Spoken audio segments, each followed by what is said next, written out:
Fondamentalement, ça c'est une petite précision, fondamentalement, je travaille sur la question plutôt de la représentation des Africains dans les arts occidentaux, je dirais, pour la période moderne et contemporaine, et je m'intéresse précisément à la question de la race en image, comment s'inscrit la race dans l'image. Donc c'est un déplacement, en quelque sorte, de ma spécialité, on peut dire, vers d'autres interrogations, mais qui m'ont animée. Et je vais essayer, en fait, encore une fois, autour de ce dont on a discuté en amont, de montrer comment s'est construite une réflexion, de mon point de vue, sur la question des restitutions, depuis ce point de départ-là.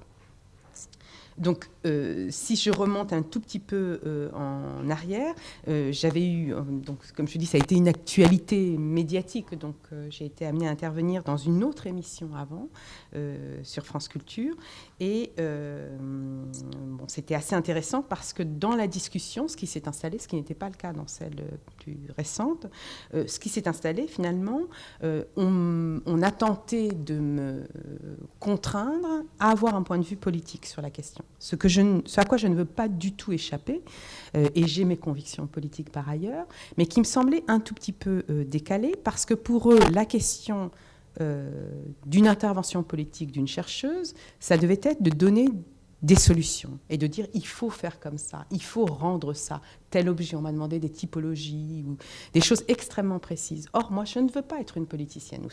Et si je croyais que j'en avais les compétences, j'espère que je le serais, je ne serais pas chercheur.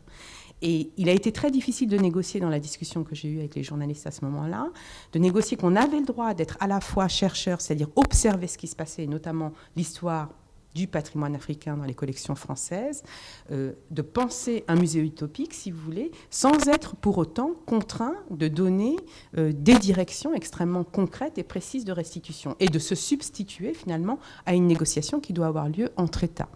Et je trouvais que c'était assez intéressant de fuir, en quelque sorte, l'injonction médiatique autour de « vous devez rendre tel objet, pas tel autre, celui-ci doit rester là », etc. Donc ça a été ma première rencontre, je dois dire aussi, avec un univers médiatique qui réduit parfois à peau de chagrin, finalement, l'espace utopique que doit être celui et de la recherche et de la création, où on envisage une autre modalité finalement de rapport les uns aux autres que celle qui nous est donnée finalement par un contexte très spécifique. Donc ça, c'était une première chose. Et puis, chemin faisant aussi, on m'a invité à écrire un article dans un nouveau journal, peut-être dont vous avez eu connaissance, qui s'appelle AOC, Analyse, opinion, critique, qui est en fin de compte dirigée par Sylvain Bourmeau et Raphaël Bourgois, qui sont deux journalistes de France Culture. Et à nouveau, ils m'ont demandé, qu'est-ce que tu peux écrire sur la restitution du patrimoine africain, etc. Et là encore, j'ai essayé de décaler un petit peu la question. D'abord aussi parce que j'avais pas envie d'être dans un dialogue élémentaire, dans le sens trop circonscrit, dialogue. Lui, il n'est pas en dialogue avec moi, mais moi, j'entre en dialogue avec Macron dans cette question-là. Et je veux dire, je trouvais ça un peu ridicule d'être juste dans la discussion, finalement, de ce fameux discours de Ouagadougou, où il préconisait, justement, le retour d'un certain nombre d'objets. Et ce que je leur ai proposé, c'est de réfléchir comment il réussit à articuler, finalement, une position ou une posture plutôt postcoloniale autour des objets, c'est-à-dire une grande liberté de penser vis-à-vis des objets, et en même temps endurcissant la politique migratoire de la France. C'est-à-dire la tentative, et ça on peut le retrouver, c'est ce que je voudrais partager un petit peu avec vous aujourd'hui, on peut le retrouver dans le temps, c'est de décorréler, en quelque sorte, la vie des objets de celle des êtres humains. Et je veux dire, c'est périlleux de mettre en rapport l'un et l'autre. C'est pas pareil, bien évidemment, mais c'est trop facile de s'acheter en quelque sorte une bonne conscience à travers les objets d'art, pour lesquels on montrerait une grande libéralité, puis une posture vraiment qui serait nouvelle et de fait post-coloniale, qui assumerait à la fois l'histoire coloniale et qui en même temps envisagerait d'autres manières de négocier, et en même temps, pour le coup, et en même temps d'avoir une politique migratoire qui est tout à fait régressive et rétrograde.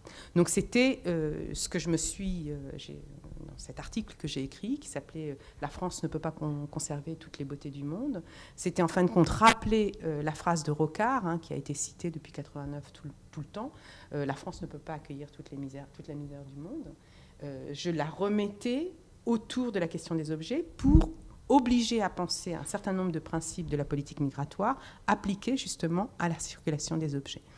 Et à ce moment-là, ça montrait à quel point il y avait quelque chose qui était paradoxal et suspect aussi. C'était peut-être mon ambition première par rapport justement à cette politique de Macron autour de la restitution du patrimoine africain. Donc ça a été une autre étape mais encore une fois, mon ambition, c'était de ne pas juste être dans l'observation et le contentement, je dirais, partagé d'un nouvel espace où tout le monde est bien fier de penser au moins cette restitution, parce qu'en fin de compte, on n'est pas du tout sûr que ça aboutisse à quoi que ce soit, mais de se gargariser en quelque sorte de cette posture. Alors que lui-même, si vous voulez, c'est au moment où il cite Rocard, donc vous comprenez, comme le Rocard le disait, je pense que c'est mi-novembre, il cite Rocard, il dit, comme Rocard le disait, la France ne peut pas accueillir toute la misère du monde. Une semaine après, il fait le discours de Ouagadougou, il dit, par contre, on rend les objets. Donc il y avait une conception aussi de la frontière qui s'aménageait en quelque sorte portée par Macron, où les objets, je rends, je prends, je garde, etc. Mais en revanche, les frontières existent, sont réérigées en quelque sorte quand il s'agit des êtres humains. Donc voilà, c'était la chose que je voulais un peu mettre de l'avant dans cet article. Donc, tout ça pour dire, ça a été des prises de position récentes et je dirais conjoncturelles, c'est-à-dire liées à une actualité qui m'échappait. Hein.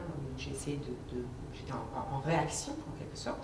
Mais cette question de l'histoire des musées sur la longue durée, quelque chose qui m'a beaucoup intéressée par ailleurs et qui, je crois, a nourri aussi la réflexion que je pouvais porter autour de ces dernières déclarations et ces dernières possibilités de restitution.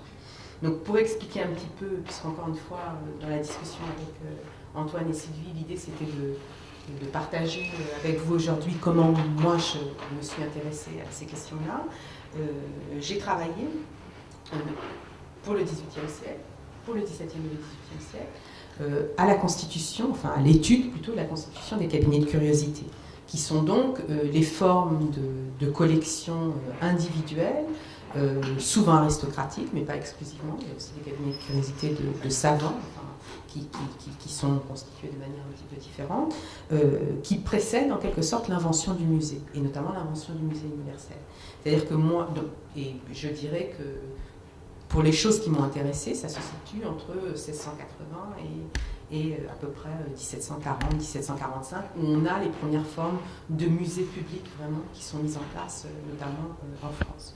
Et il était intéressant à ce moment-là, j'avais fait une petite exposition qui s'appelait 1740, un abrégé du monde, de comprendre vraiment comment d'une collection de curiosités, de hasard finalement, d'accès à certains objets qui sont appréciés pour leur régime en quelque sorte exotique, on passe dans les années 40-50, notamment en France, parce que c'est plus le contexte que j'ai étudié, par le biais d'un certain nombre, d'une prise de conscience de l'importance de l'éducation et du partage de la connaissance comme utopie des Lumières, si vous voulez, à la nécessité d'ancrer finalement la connaissance du monde par l'expérience d'objets qui viennent de loin.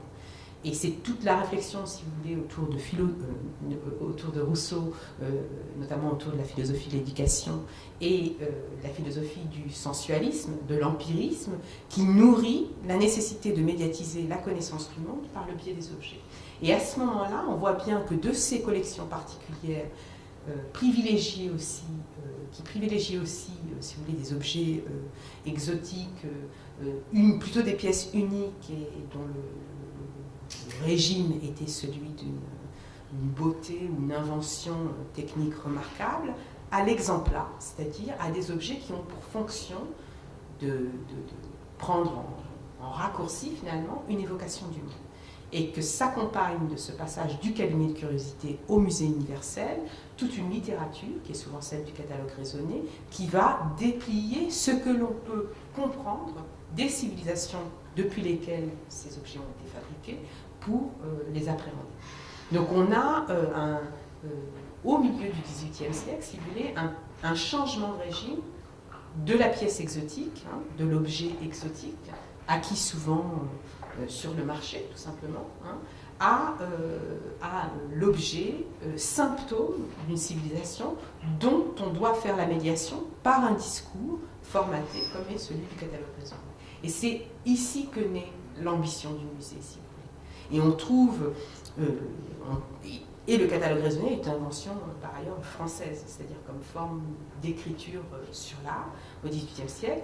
Et tout ça travaille la deuxième partie du XVIIIe siècle pour aboutir, en plein contexte colonial, de deuxième forme coloniale, autour de la campagne d'Égypte, finalement, à campagne d'Égypte, campagne d'Italie, etc., et toutes les dynamiques de collecte et de conquête napoléonienne, à la réalisation du musée Napoléon, qui sera ensuite le musée du Louvre, où on a justement une mise en œuvre, une mise en scène spatiale et muséographique, finalement, de cette ambition universelle du musée, telle qu'elle avait été conceptualisée, notamment par les catalogues raisonnés, quelques décennies plus tôt.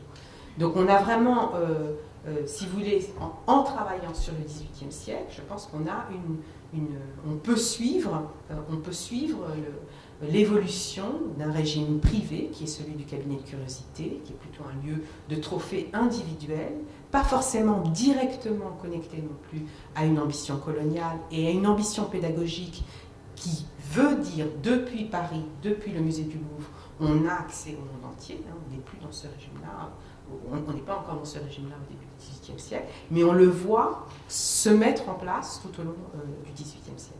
Donc, il me semble que dans notre réflexion actuelle, finalement, sur parce qu'il faut réinventer un musée, nécessairement, il va falloir réinventer le musée. Il faut bien comprendre les motivations, me semble-t-il, premières, dans un moment charnière, qui a une ambition pédagogique, qui a une ambition universelle à ce moment-là, au XVIIIe siècle, qui se concrétise par scénographiquement, muséographiquement, mais aussi sous les formes de discours formatés, qui a une ambition déclarée. Et encore une fois, il ne faut pas confondre une ambition vertueuse, hein, et une réalisation acceptable et éthique. Hein. C'est Gide qui disait « on ne fait pas de bonne littérature avec des bons sentiments ». Et c'est pas parce que c'est au sein des Lumières et dans une ambition de partage qu'a été conçu le musée qu'il y a quelque chose d'inamovible, finalement, qui ne devrait pas être lu aujourd'hui pour en inventer un autre, à l'aune de ce que l'on demande collectivement comme société. Mais en revanche, la connaissance de ça me semble importante. Non pas pour mieux connaître, c'est pas mieux excuser, c'est mieux connaître. C'est vraiment à ce niveau-là que je trouve intéressant l'enquête sur la longue durée. Et alors, du coup, en faisant cette histoire-là, je me suis aussi attachée à restituer le plus possible, finalement, les discours discordants qui existent dès le début du musée. C'est-à-dire que c'est pas nos... en même temps, je prends pour acquis que vous partagez avec moi cette même position, ce que j'ignore, puisqu'il y a qu'on lui parle. Mais disons que ce qui m'intéressait, alors je reviens, ce qui m'intéressait de montrer, de suivre aussi, c'est comment des controverses existent dès l'origine du musée. Et questionner la légitimité morale finalement de ces lieux d'exposition de trophées, parce que ce sont des trophées de guerre aussi, est porté d'entrée par des intellectuels, par des artistes, par des littéraires qui prennent la parole publiquement pour dire mais quel est ce monstre en quelque sorte que l'on met en place. Alors pour cela j'ai apporté aussi, encore une fois, j'espère ne pas me tromper je dirais genre de discours ou d'intervention ce matin, mais Antoine disait aussi qu'on pouvait lire des choses, quoi. Donc j'ai apporté un certain nombre de textes, enfin un certain nombre, pas trop, ne vous inquiétez pas, mais 2 textes qui me semblent intéressants d'entendre pour voir à quel point ces controverses s'inscrivent dans la durée, et on peut aussi s'en réclamer et les poursuivre pour continuer à complexifier finalement notre compréhension ou notre attente du musée d'aujourd'hui et de demain. Et alors là encore, peut-être c'est pas inintéressant de savoir que j'ai fait une thèse il y a bien longtemps sur Girodet, donc je travaillais beaucoup sur les artistes liés à Napoléon, et j'avais croisé un texte de Quatremer de Quincy, qui est en France, je ne sais pas si c'est une figure familière, qui est un théoricien d'architecture, théoricien du néoclassicisme, un homme extrêmement instruit, qui avait une pratique d'architecte, mais qui était plutôt un théoricien, de la fin du XVIIIe siècle, et celui qui a beaucoup introduit les théories de Winkelmann, donc très, je dirais, très canonique, hein, la littérature canonique sur l'art du XVIIIe siècle. Et je m'étais servi d'un des textes qu'il a écrit, dont je vais vous parler tout de suite, pour essayer, dans un article que j'ai écrit dans Critique, en fait, sur le Google Art Project. C'est-à-dire comment, ce qui m'intéressait chez Quatremer de Quincy, donc à la fin du XVIIIe siècle, bien que c'est une figure tout à fait conventionnelle de l'histoire de l'art, c'est qu'il introduisait la notion de milieu. C'est-à-dire qu'on ne peut comprendre une œuvre d'art quand elle est déracinée ou arrachée à son milieu d'existence. Et j'ai essayé de réfléchir à l'accessibilité évidente de ces banques d'images comme le Google Art Project, et en même temps la perte de leur mission essentielle, qui est d'accéder finalement à une œuvre d'art. Ça n'est pas une œuvre d'art, son terrain, ça n'est pas le musée, ça n'est pas sa déconnexion, ça n'est pas la banque d'images, c'est quelque chose d'autre dans lequel elle s'inscrit, l'œuvre en question, et qui doit être accessible finalement pour essayer d'en toucher au moins une part de la signification ou de la métaphore, etc. Et je trouvais ça intéressant que bien avant, si vous voulez, la question de la numérisation, oui, de la banque d'images, il y ait un questionnement sur la notion de milieu. Et ce monsieur, donc Quatremer de Quincy, donc en 1796, on est en pleine campagne d'Italie du Directoire, en l'occurrence du général Bonaparte, une dizaine d'années avant l'invention du musée Napoléon, futur musée du Louvre, et il écrit une pétition sous forme de lettre, hein, ça c'est le format de l'Ancien Régime, même si on est déjà sur la Révolution, qui s'intitule « Lettre sur le préjudice qu'occasionnerait aux arts et aux sciences le déplacement des monuments de l'art de l'Italie, le démembrement de ses écoles et la spoliation de ses collections, de ses galeries et de ses musées. » C'est-à-dire qu'en 1796, c'est pas avant-hier, il y a même dans une prise de position publique, en pleine révolution, ce qui veut dire française, ce qui veut dire un moment aussi où les changements radicaux politiques ont des incidences criminelles et violentes immédiates. Hein. En 1796, on est 1 an et demi après la fin de la Terreur. Donc on sait qu'il y a des retournements aussi politiques très forts et qui conduisent aussi à des dangers pour les personnes. Quatremer de Quincy a cette position très très claire. Je reprends, lettre sur le préjudice qu'occasionnerait aux arts et aux sciences. C'est-à-dire qu'il a tout de suite conscience que non seulement ça nuit à la création, mais ça nuit à la connaissance. C'est-à-dire qu'il y a un préjudice possible, le déplacement des monuments de l'art de l'Italie, le démembrement de ses écoles et la spoliation de ses collections, de ses galeries, de ses musées. Rien n'est laissé de côté. Il pointe le grand danger d'associer la guerre à le grand danger de la guerre probablement, ça ne l'a pas dit, mais le danger, l'impossibilité même de concevoir une légitimité en tant que vainqueur à se prendre possession en quelque sorte des objets qui vont nuire non seulement aux populations qui en sont démunies, qui en sont privées, mais aussi aux arts et aux sciences de la population d'accueil, en l'occurrence la France vis-à-vis de l'Italie. Et je trouve tout à fait intéressant aussi qu'il y ait cette grande conscience dans 2 pays en quelque sorte proches à la fin du XVIIIe siècle. Parce qu'on essaye aussi d'hystériser, si vous voulez, cette question-là dans un rapport de culture, du rapport aux objets, du rapport à la conservation. Or, on est là dans 2 cultures très très proches, attachées à leur patrimoine, et la question se pose déjà du déplacement, du démembrement et de la spoliation. Hein. Et il disait, diviser, je le cite, c'est détruire. Autrement dit, la notion de milieu, d'ancrage, la notion de mémoire et de continuité de la transmission vaut pour aussi la dimension symbolique de l'objet. Et il écrivait également Rome, puisqu'en l'occurrence on est dans le cadre de la campagne italienne, Rome doit rester Rome, le pays est lui-même le muséum. Hein, donc cette conscience que ce qu'on appelle le musée, et peut-être faut-il réinventer des musées qui soient à l'eau de région. Je ne parlerai pas de pays, c'est très compliqué en plus, mais qu'il peut y avoir les modalités de conservation propres à un lieu, de transmission aussi de son patrimoine, ne peuvent pas être réversibles forcément, ou pas en toutes circonstances, et ne peuvent pas se substituer. Et ce n'est pas parce qu'on a des qualités de conservation dans nos musées ici à Paris qu'elles valent mieux en termes de musée, si le musée est la transmission du patrimoine, que d'autres formes de transmission. Et tout ça est noté à la fin du XVIIIe siècle. Alors ce qui était tout à fait intéressant dans cette polémique, c'est que c'est une lettre publique. Il a invité à voir donc des signataires. C'est très intéressant quand on connaît bien le milieu de voir qui signe pour, qui signe contre, parce qu'il y a une réponse. Et juste pour avoir un peu les arguments qui sont mis de l'avant à ce moment-là, ceux qui sont pour ce déplacement, ce démembrement et cette spoliation, mettent essentiellement de l'avant quelque chose qui est très, très intéressant, c'est le fait qu'il est nécessaire de, et ce sont leurs mots, en pleine Révolution française, de rapatrier ces objets.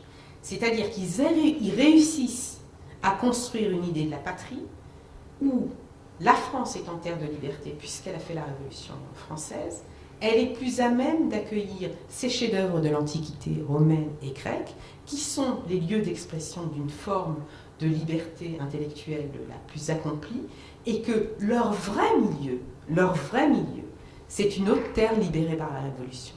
Donc du coup, c'est un rapatriement. C'est que ces objets-là avaient été égarés dans des lieux barbares, en l'occurrence, qui ne sont pas propres à donner l'espace intellectuel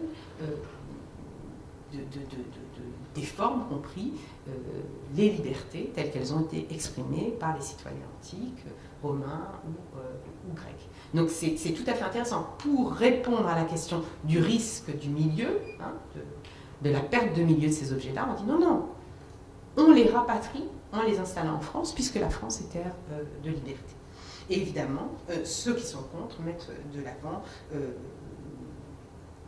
le lieu, le milieu, et la condition nécessaire de l'art, et l'impossibilité d'arrachement, qui est tout à fait intéressante, parce qu'elle peut être mise, là encore, en parallèle, me semble-t-il, avec tout ce qui est la notion de captivité, c'est-à-dire de captivité, et qui fait écho, bien sûr, au XVIIIe siècle, avec l'arrachement, bien évidemment, des esclaves et la transplantation, donc, dans le monde colonial, notamment des Amériques. Donc il y a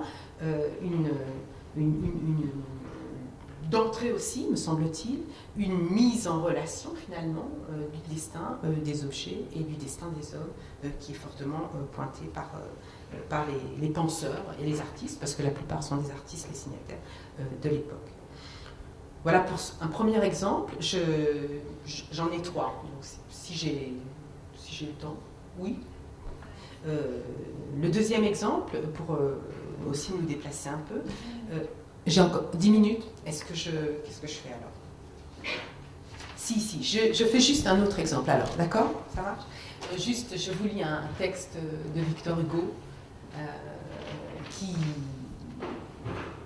qui me semble en tout cas tout à fait intéressant, parce que là aussi tout est dit, puis je préfère prendre cet exemple de Victor Hugo plutôt que celui de Michel Leiris, qui est peut-être plus familier, plus connu. Et il me semble intéressant de montrer dans le temps justement comment ces polémiques se sont installées. Donc c'est à la suite du sac du Palais d'été en 1860 par les troupes françaises et anglaises, destruction, spoliation, en réponse à la torture et au meurtre d'une vingtaine de soldats français, il faut être honnête le dire, et 3 jours d'incendie, de destruction d'un palais donc de la fin du tout début du XVIIIe siècle, si je me rappelle bien, de 1707, avec une cité interdite, enfin, un palais impérial, quoi, important. Et voici ce qu'écrit Victor Hugo, pareil dans une lettre rendue publique le 25 novembre 1861, donc un mois à peu près après le sac du Palais d'été. Vous me demandez mon avis, monsieur, sur l'expédition de Chine. Vous trouvez cette expédition honorable et belle. Et vous êtes assez bon pour arracher quelques prix à mon sentiment. Selon vous, l'expédition de Chine, faite sous le double pavillon de la reine Victoria et de l'empereur Napoléon, donc là, Napoléon III maintenant, est une gloire à partager entre la France et l'Angleterre. Et vous désirez savoir quelle est la quantité d'approbation que je crois pouvoir donner à cette victoire anglaise et française. Puisque vous voulez connaître mon avis, le voici. Il y avait dans un coin du monde, donc il n'est jamais allé en Chine, Hugo. Il y avait dans un coin du monde une merveille du monde. Cette merveille s'appelait le Palais d'été. L'art a deux principes. L'idée qui produit l'art européen et la chimère qui produit l'art oriental. Le Palais d'été était à l'art chimérique ce que le Parthénon est à l'art idéal. Tout ce que peut enfanter l'imagination d'un peuple presque extra-humain était là. Ce n'était pas comme le Parthénon, une œuvre rare et unique, c'était une sorte d'énorme modèle de la chimère, si la chimère peut avoir un modèle. Imaginez on ne sait quelle construction inexprimable, quelque chose comme un édifice lunaire, et vous aurez le Palais d'été.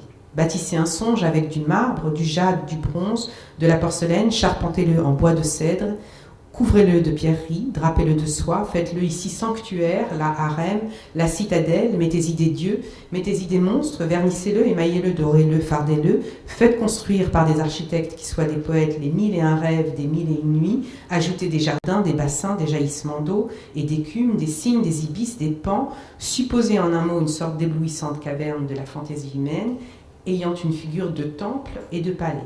C'était là ce monument. Il avait fallu pour le créer le lent travail de 2 générations. Car ce que fait le temps appartient à l'homme. Les artistes, les poètes, les philosophes connaissent le Palais d'été. Voltaire en parle.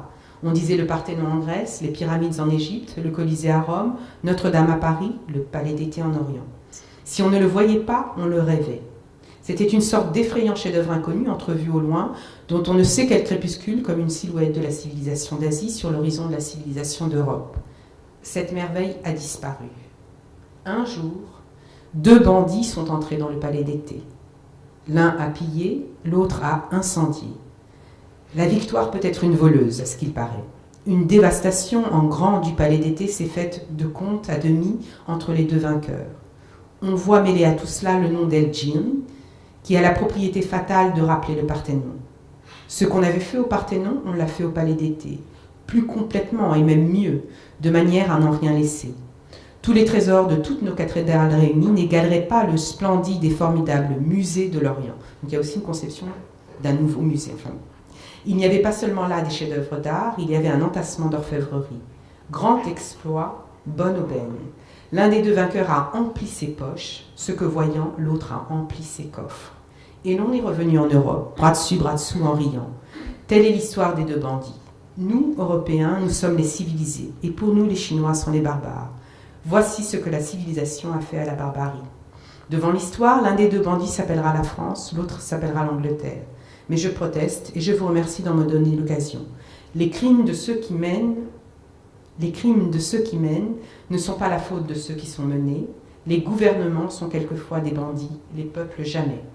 L'Empire français a empoché la moitié de cette victoire et il étale aujourd'hui avec une sorte de naïveté de propriétaire le splendide bric-à-brac du Palais d'été. J'espère qu'un jour viendra où la France, délivrée et nettoyée, renverra ce butin à la Chine spoliée. En attendant, il y a un vol et 2 voleurs, je le constate. Telle est, monsieur, la quantité d'approbation que je donne à l'expédition de Chine. Donc là encore, en 1861, il me semble que Hugo pointe toute la complexité de la question et nous met devant le caractère intenable de conserver ces trophées sans les interroger. Et je dirais que je passe sur les 2 autres exemples pour peut-être entamer la discussion auquel je pensais. Il y a évidemment 20 ans plus tard, 25 ans plus tard, le palais béninois, bien évidemment, dans un cadre un peu comparable. Ensuite, il y a l'expédition Dakar-Djibouti en Afrique dans les années 30. Et puis enfin, peut-être penser à un autre artiste vivant, enfin un écrivain vivant, 2 même, tiens. Chéri Samba, qui fait des œuvres tout à fait intéressantes sur cette question d'espoliation, et puis l'écrivain Arnaud Bettina, qui a écrit comme ça une grande folie où il pense la restitution des objets d'art dans un compte ouvert finalement pour faire venir toutes les populations africaines pour qu'elles puissent visiter le musée du Quai Branly. Et c'est une chimère, on pourrait dire justement, qui est en place. Donc ça continue à habiter vraiment aussi l'imaginaire créatif. Et c'était peut-être la chose que je voulais un peu partager avec vous aujourd'hui. Voilà, merci.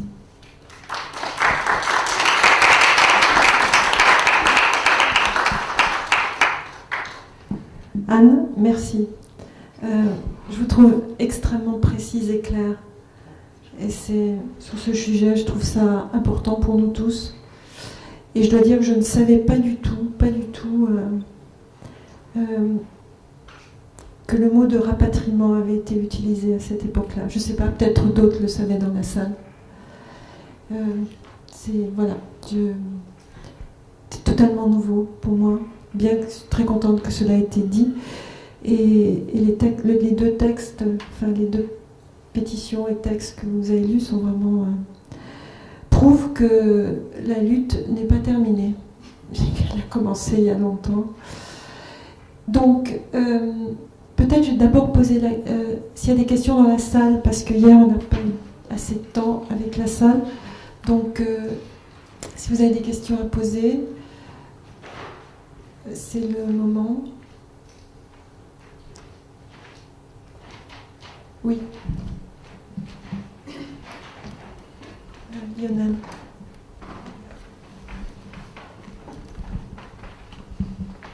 Bonjour madame, merci pour cet exposé sur le palais d'été, parce que ça me fait penser à ce que les Anglais ont fait au Ghana. Exactement. Alors, si on prend le catalogue raisonné comme le premier dispositif narratif qui va susciter le musée, si on considère ce que Paul Tansky dit aujourd'hui de l'économie des différences et des identités, et qui passe également par des dispositifs narratifs, le musée apparaît à ce moment-là, donc tout ce qu'il y a autour et le catalogue raisonné, comme un outil de suture d'une distance entre ceux qui regardent des objets qu'ils considèrent un petit peu comme des monstres, etc. Comment peut-on se figurer que ceux à qui Jupiter prétend renvoyer des objets là-bas vont pouvoir les accueillir, si j'ose dire, vu que, même si c'est vrai qu'ils n'ont plus aucun rapport avec ces objets-là, mais cette distance, pour le coup, aura disparu. Comment voyez-vous, quel type de dispositif narratif ces accueilleurs seraient fichus de mettre sur ces objets? Moi, j'ai ma petite idée là-dessus.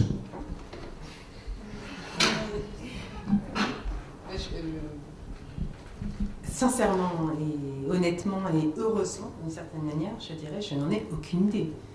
Et encore une fois, j'essaye de ne pas être prédictrice de ce que cette négociation historique a fait et ce qu'elle va continuer à faire. Et c'est pour ça que, en venant aujourd'hui, j'insistais sur la dimension utopique, c'est-à-dire que ça va avoir lieu.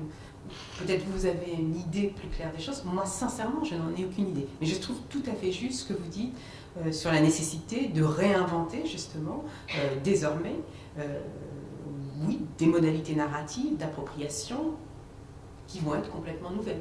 Ça, je suis tout à fait d'accord avec vous. Mais moi, personnellement, je ne sais pas du tout ce que ça va donner. Je me demande même, pour l'instant, dans quelle mesure l'envie de restitution est forte, à quelle échelle elle est forte, qui sont les gens qui ont envie de restitution, pourquoi faire, etc. Je veux dire, tout est ouvert. Et d'où je suis moi, en tout cas, je suis bien incapable de dire ce qui va être mis en place, mais c'est ce qui est intéressant, pour créer des nouveaux lieux d'accueil qui ne doivent pas non plus, me semble-t-il, et c'est ce que j'appelais la patine dans un des textes que j'ai écrits, qui ne doivent pas non plus éradiquer, de nouveau arracher les objets à quand même ce qui s'est constitué, même dans la diversité de rapport à l'œuvre dans son temps européen aussi. Donc à mon avis, c'est nouveau. Mais je serais ravie d'entendre ce que vous... Puisque vous avez une petite idée là-dessus. Je vais compléter ma proposition. De deux manières. Parce qu'il me semble que D'abord, il faut voir comment est-ce que cette histoire de restitution s'est jouée, négociée entre anciens collègues de Rothschild. Hein, ça commence comme ça. Les Insous se sont plantés, le Lionel qui est mon homonyme, se sont plantés à l'élection présidentielle parce qu'on disait qu'il n'était pas du tout du pays, etc. Donc moi, mon petit doigt me fait dire, il me dit que s'il a mis en place tout ça via Jupiter, c'est parce qu'il compte bien s'en servir quand il va se représenter pour vendre à ses compatriotes l'idée que, ben voilà, c'est moi qui ai ramené tout ça au pays, et donc je suis probablement le meilleur candidat possible pour cette présidence. Je ne sais pas laquelle il va se présenter. Mais cela dit, si on oublie les Insous, etc., c'est à qui on renvoie tout ça? Du point de vue de la décontextualisation, et du fait que ces objets-là, ayant été totalement, je vais dire, déchargés, arrachés, etc., dans des contextes, en l'occurrence le Cameroun, sur-christianisés ou sur-islamisés, plus personne n'a aucun rapport avec ce qu'il signifiait. Donc, cette désignification-là, qui va aboutir à une insignifiance radicale, je veux dire, fait que ce geste est un geste strictement, et je vous comprends, de ne pas prendre de position, un geste strictement et purement politique, sinon politicien. En tout cas, je pense qu'on ne peut pas se priver de devoir se poser vraiment la question qui est de ça va être quoi de réinventer un musée? Parce que c'est ça la question. Nous ne pouvons plus, quand on a un minimum de savoir sur les questions coloniales, aller visiter un musée comme on le visitait avant. Qu'on ne peut plus aller, quand on a un minimum de connaissances sur le féminisme, d'aller visiter les musées comme on nous les faisait visiter quand moi je faisais des études d'histoire de l'art. On ne peut plus... Enfin, voilà. La question de l'arrachement est une question que je trouve extrêmement importante. Et j'aimerais faire le lien avec ce qui a été fait hier, avec Hervé Youmbi et Hervé Yangem. Moi, je trouve que c'est une façon, en tout cas de deux artistes, qui disent, voilà, autour de la question des masques, les masques ont été arrachés, vous les avez mis dans vos musées. Nous, on réinvente le masque d'une façon contemporaine, on le met au musée, et puis en même temps, on le remet, on le ramène de là où il est parti, en l'occurrence dans cette tribu des masques, où il est accueilli, pas forcément très facilement, et se pose à ce moment-là la question des deux parties, où les discussions s'entament, où la possibilité de réparer ou pas réparer, ou tout à coup de simplement rediscuter chacun de la place qu'il a, de sa propre place. Et j'essaye de sortir là aussi des problèmes de président et de gouvernement, parce que je pense que ces questions-là, pour nous les artistes, sont les plus importantes.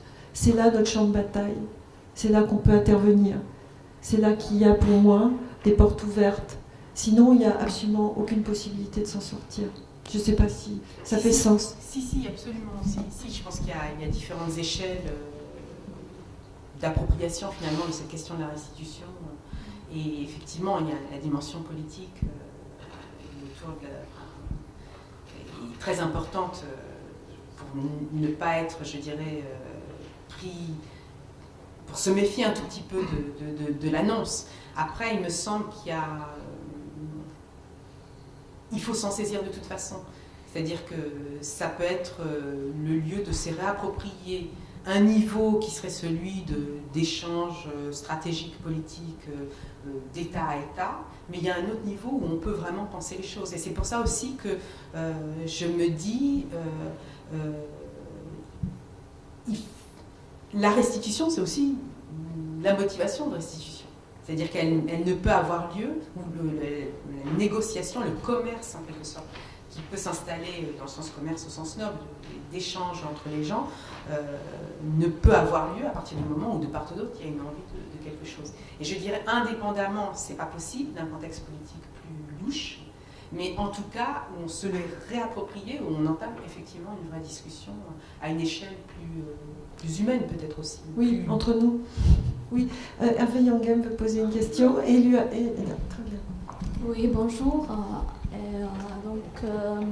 Bon, je pense que je suis peut-être probablement la seule chinoise qui est présente dans la salle. Du coup, je me sens... il faut que je parle quelque chose par rapport à ce que vous avez pris d'un exemplaire. Je trouve que c'est Il se trouve que j'ai visité ce beau lieu que vous avez raconté il y a quelques années en arrière. Ce lieu tellement magnifique qui existe malheureusement aujourd'hui que dans l'imagination. Et quand j'avais visité ce lieu, mais il était complètement déserteuse. Et bon, il reste quelques colonnes avec des arbres qui poussent un peu ici. Et une statue de Hugo, je crois.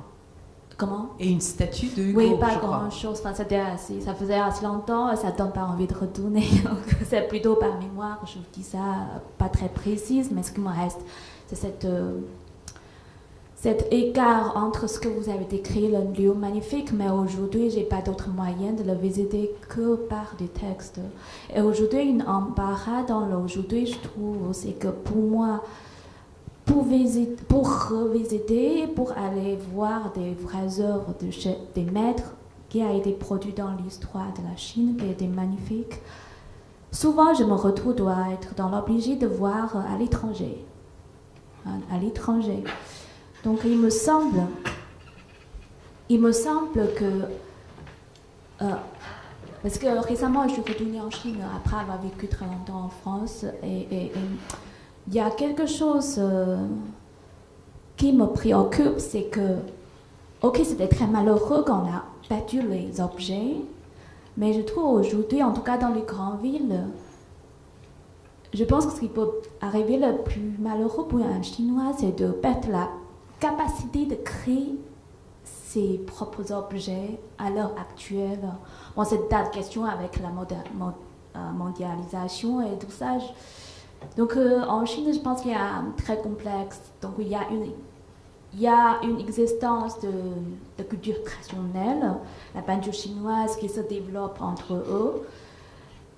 Mais en même temps, ce qui a été vu dans les galeries, dans les musées, qui sort comme des bambous chaque jour, plein de musées privés, nombreuses, mais chaque année, c'est... En plus, la France, il y a le Centre Pompidou, je pense que l'année prochaine, on va ouvrir un espace à Shanghai.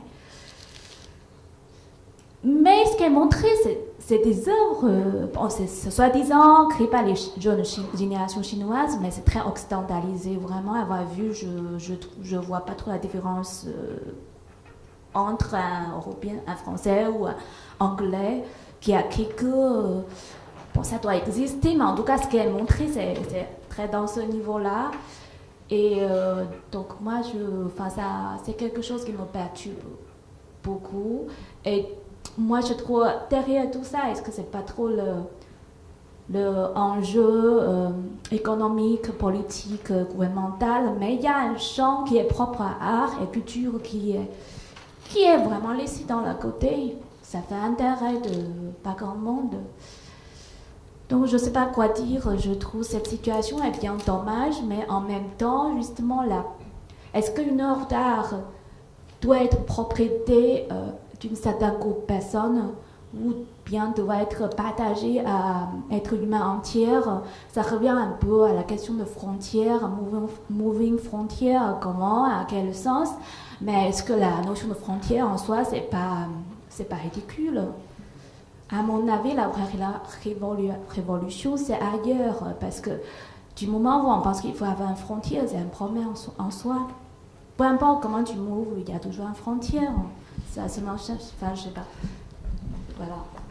Oui, merci de votre intervention. Je ne sais pas si elle appelle tellement un commentaire de ma part, mais oui, je pense que ce qui est très clair, ce qui m'apparaît assez clairement, c'est que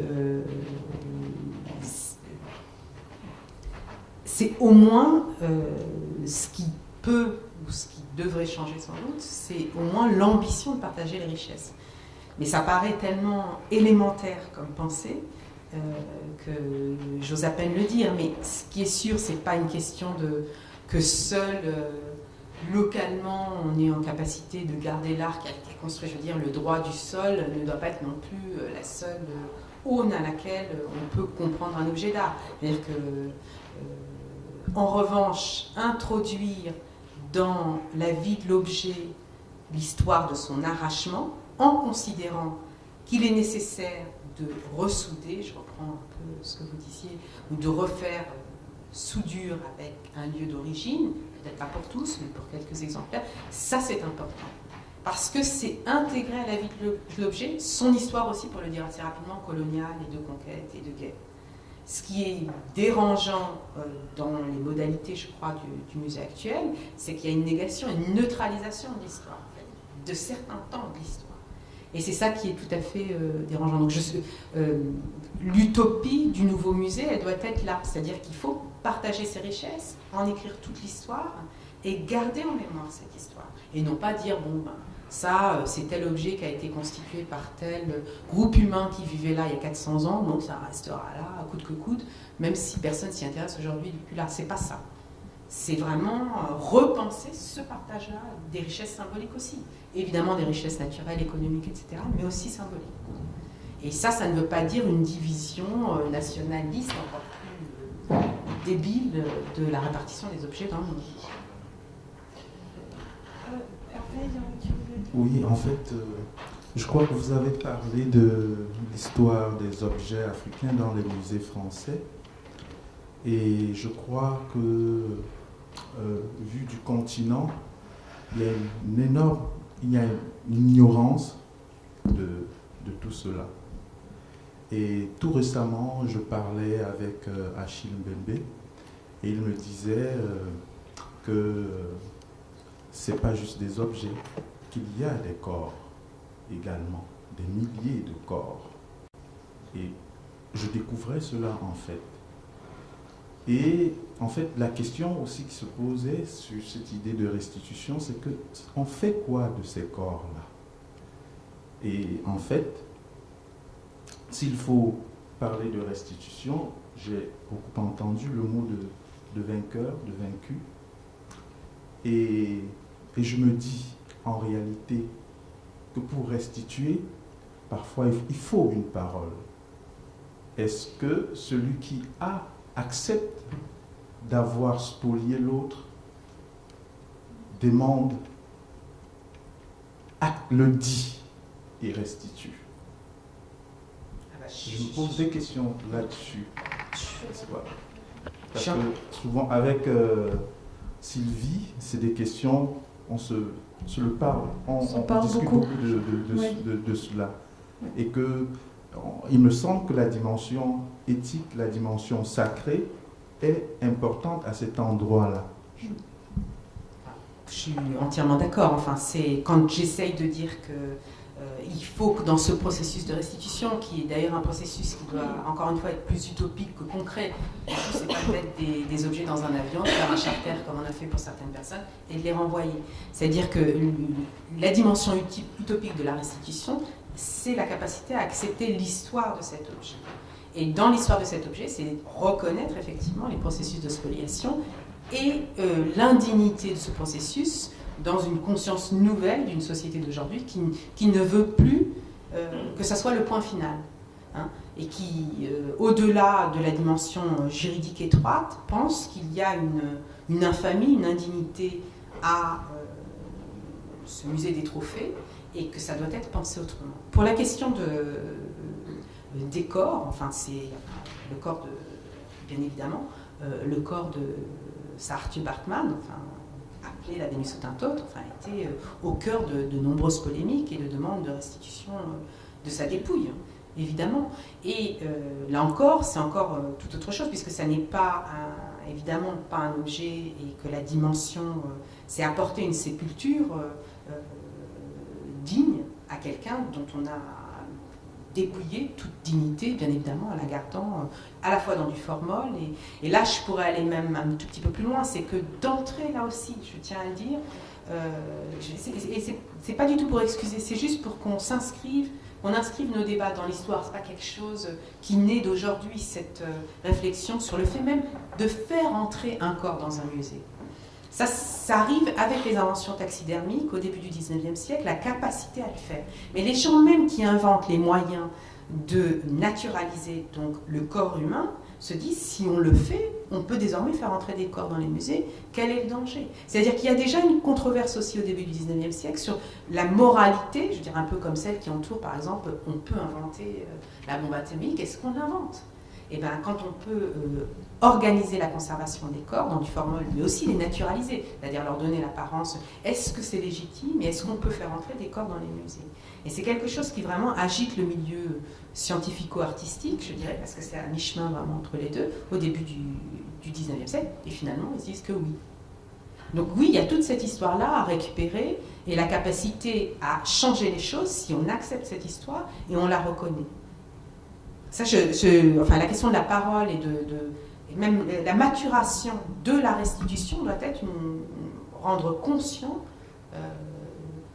me semble-t-il, hein, de la violence initiale et continue, d'ailleurs, et institutionnelle, ce qui est pire peut-être.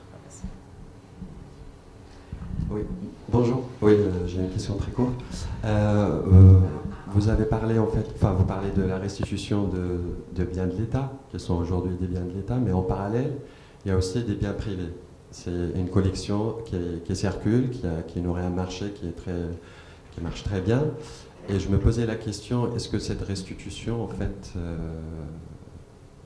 peut-être va enrichir ce marché-là encore plus ? Parce qu'il n'y a pas de suivi, effectivement, il n'y a pas de contrôle de ce marché noir des œuvres africaines, en fait, qui ajoute. Donc, après, en fait, qu'est-ce que ça deviendra aussi le statut de ces œuvres quand ils seront intégrés dans le marché, en fait, le marché noir, bien sûr. Alors, bon, je n'ai pas les compétences pour faire une réponse technique, c'est-à-dire que je suis ni économiste, ni juriste, ni... Donc je me méfie d'une certaine manière de moi-même par rapport à... C'est pour ça que je déplace toujours la question du côté plus utopique des choses. Ce que vous dites, c'est que nécessairement, le retour de ces objets alimenterait un marché noir. Peut-être pas. Peut-être pas. Puisque, dans mon idée, si vous voulez, la restitution elle-même doit être motivée par une envie de posséder ces objets. Si la restitution n'est pas univoque, c'est-à-dire c'est pas juste ah bah, tout à coup Macron a décidé ça, on va choisir nos objets chez nous et on renvoie tout ça n'importe comment, si la restitution est le processus d'une négociation entre des demandeurs et en l'occurrence l'État ou les musées français, il y a un souci de leur prise en charge à l'arrivée, à l'accueil. Donc je ne vois pas pourquoi fondamentalement, cette négociation qui va être chronophage conduirait à l'alimentation d'un marché noir, puisque c'est forcément dans un autre... Maintenant, je ne veux pas idéaliser les rapports humains. C'est un petit peu quand on m'a posé la question en pleine émission, on me dit oui, vous savez, le danger, il va y avoir des vols si on rend les œuvres d'art. Mais il y a des vols partout, quoi. Donc oui, l'homme est mauvais et il est possible qu'il y ait des travers, mais oui, parce qu'ils ne seront pas mieux que les autres. Donc il y a un marché noir de l'art aussi. Est-ce que ce retour va l'alimenter plus que ça? Je l'ignore. Mais peut-être c'est une vigilance à avoir. Mais moi je suis dans pourquoi les destinataires et les solliciteurs seraient moins vigilants par rapport à cette chose qu'on peut l'être, par exemple, en France.